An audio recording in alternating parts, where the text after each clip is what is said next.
అసెంబ్లీలో కేటీఆర్ మాట్లాడుతున్నారు, లైవ్ లో చూద్దాం. నిజాం టైంలో కట్టినారు అధ్యక్ష, 45లో కట్టినారు. ఆ అప్పర్ మానేర్ అనే ప్రాజెక్టు కోసం ఆనాడు రాజశేఖర రెడ్డి గారి ఆనాడు ప్రభుత్వం ఉన్నప్పుడు కూడా పాదయాత్రలు జరిగినాయి. దాన్ని ఎప్పటికప్పుడు స్థిరీకరించాలని నింపాలనే ప్రయత్నాలు జరిగినాయి. కానీ ఎప్పుడు నింపబడ్డది అధ్యక్ష? మొత్తానికి మల్లన్న సాగర్ కట్టిన తర్వాత మల్లన్న సాగర్ నుంచి వచ్చే కాలువ ద్వారా ఎప్పుడైతే కూడవెల్లిలోకి నీళ్ళు వచ్చినాయో, కూడవెల్లి వాగులోకి ఈరోజు ఏప్రిల్లో ఎర్రటి ఎండల్లో కూడా మా మిడ్ మానేరు మా అప్పర్ మానేరు ఎండుతున్న మాట వాస్తవమా కాదా? మా కరీంనగర్ జిల్లా శాసనసభ్యులు వారికి తెలుసు అధ్యక్ష, శ్రీధర్ బాబు గారికి, పొన్నం ప్రభాకర్ గారికి. అందుకే ఆ బాధతోనే మేము చెప్పింది, గౌరవెల్లి అయినా మలక్పేట్ రిజర్వాయర్ అయినా అదేవిధంగా మా అప్పర్ మానేర్ అయినా స్థిరీకరించబడ్డ సింగూర్ అయినా స్థిరీకరించబడ్డ నిజాం సాగర్ అయినా ఎస్ఆర్ఎస్పి పునరుజ్జీవమైనా ఇవన్నీ కూడా కాళేశ్వరం ద్వారా జరిగిన మాట వాస్తవం అధ్యక్ష. అందుకే గౌరవ మంత్రి గారిని, ప్రభాకర్ గారు అంటే నాకు గౌరవం, ఎందుకంటే ఉద్యమ సహచరుడు.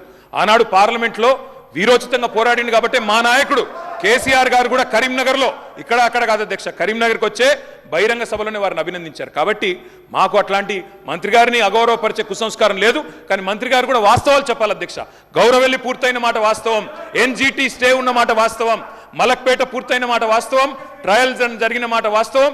కాళేశ్వరంలో, ఇంత పెద్ద కాళేశ్వరంలో 3 బరాజులు, అదేవిధంగా 15 రిజర్వాయర్లు ఉండే కాళేశ్వరంలో ఒక్క బరాజులో 3-4 పిల్లర్లకు ఇబ్బంది జరిగితే దాన్ని రిపేర్ చేయండి. ఇప్పుడే మా గౌరవ పెద్దలు కడియం శ్రీహరి గారు డిమాండ్ చేసినారు, దాన్ని రిపేర్ చేయండి. రైతుల మీద కోపం పెంచుకోకండి. కేసీఆర్ గారి మీద కోపం ఉంటే, రాజకీయంగా ప్రయోజనం కావాలనుకుంటే ప్రయత్నం చేయండి. కానీ ఆ ప్రాంత రైతాంగం పట్ల కక్ష కట్టవద్దు.